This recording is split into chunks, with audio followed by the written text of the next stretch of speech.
நிர்வாகி இல்ல திருமணத்தில் துணை முதல்வர் உதயநிதியை வரவேற்று சாலையோரம் கொடிக்கம்பம் நட்டபோது இருவர் மின்சாரம் தாக்கி உயிரிழந்தனர். இறந்த தொழிலாளர்கள் இருவரும் சேலத்தை சேர்ந்தவர்கள் என்பது தெரியவந்துள்ளது. இது பெரும் சோகத்தையும் மக்களிடையே அதிர்ச்சியையும் ஏற்படுத்தியுள்ளது. ஏற்கனவே உதயநிதி விழாவுக்காக சென்னை அருகே ஈசிஆரில் கடந்த மாதம் கொடிக்கம்பம் நட்டபோது மின்சாரம் தாக்கி ஒருவர் பலியான நிலையில் தற்போது தஞ்சாவூரில் இருவர் உயிரிழந்த சம்பவம் பெரும் சோகத்தை ஏற்படுத்தியுள்ளது. தஞ்சாவூர் அருகே அற்புதாபுரத்தை சேர்ந்தவர் துரை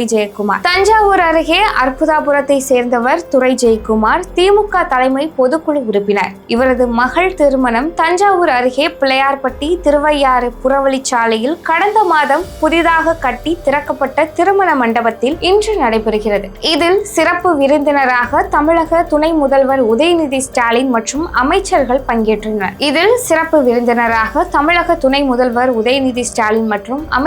பங்கேற்றனர். இதையொட்டி துணை முதல்வர் உதயநிதியை வரவேற்று கொடிக்கம்பம் மற்றும் பேனர்கள் வைக்கும் பணியில் ஏராளமானோர் ஈடுபட்டிருந்தனர். அப்போது சாலையோரம் நேற்று மாலை கொடிக்கம்பங்கள் நட்டு கொண்டிருந்த இரு தொழிலாளர்கள் மின்சாரம்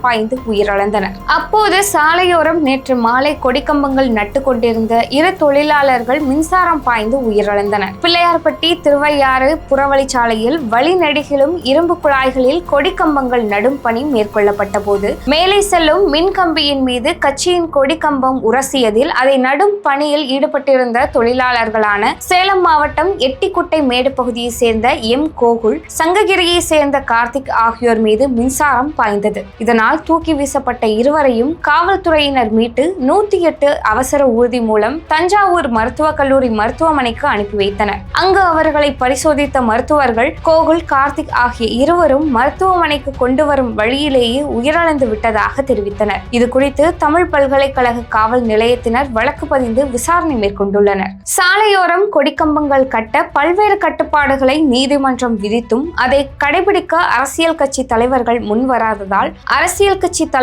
முன்வராததால் அதனால் ஏற்படும் உயிரிழப்புகளும் அதிகரித்து வருகின்றன.